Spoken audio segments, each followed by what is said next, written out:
नमस्कार शिक्षक मित्र, आपण गेली 4 दिवस अक्षरांचे गट पाहत आहोत आणि त्या गटाच्या माध्यमातून आपण शब्द तयार करत आहोत आणि ते शब्दांचे उच्चार अगदी सोप्या पद्धतीने कसं करायचे याचा आपण विचार करत आहोत। तर आज आपण एक नवीन अक्षर गट आणलेला आहे, त्याचा आज आपण सराव करून घेऊया।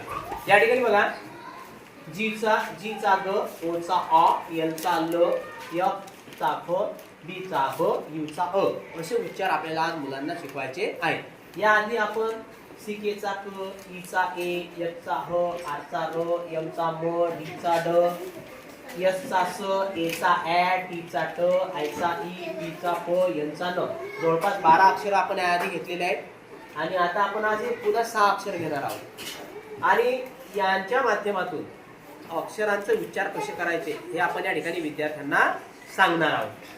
या ठिकाणी बघा, या ठिकाणी काही 2 अक्षर घेतले आहे। आपण सुद्धा जर अशा प्रकारचं एखादं कार्ड तयार केलं, आधी सुरुवातीला 3 ओळीमध्ये अक्षरांचे उच्चार आणि त्याखाली शब्द याच्यापासून जर तयार केले तर विद्यार्थ्यांना अतिशय समजण्यास सोपं जाईल। तर या ठिकाणी बघा, मुद्दा मी कोल केलेले आहे की या ठिकाणी विद्यार्थ्यांचं लक्ष केंद्रित व्हावं। या ठिकाणी बघा, आज आपण घेऊया जी चा ग, ओ चा अ, एल चा ल, एफ चा फ, बी चा ब, यू चा अ। म्हणा, जी चा ग, ओ चा अ, एल चा ल, एफ चा फ, बी चा ब, यू चा अ, एस चा स, ए चा ऍ, टी चा ट, आय चा ई, पी चा क, एन चा न, सी के चा क, ई चा ए, एच चा आर चा एम चा डी चा ड। या ठिकाणी पी चा, ई चा आणि जी चा ग, म्हणजे पहा, पी चा प, ई चा ए आणि जी चा ग, पेग अशा प्रकारचे उच्चार आपण विद्यार्थ्यांना लिहिण्यास प्रवृत्त करायचा आहे। पुढे जी चा ग, ए चा आणि पी चा काय तयार झालं? पी चा ग, ए चा, जी चा काय तयार झालं? ई चा, ओ चा, डी चा काय तयार झालं? ड। पी चा, ओ चा, टी चा, एल चा, आय चा, टी चा काय झालं? एल चा, ई चा, एच चा काय झालं? जी चा, यू चा अ आणि एम चा काय झालं? एन चा, यू चा अ आणि टी चा काय झालं?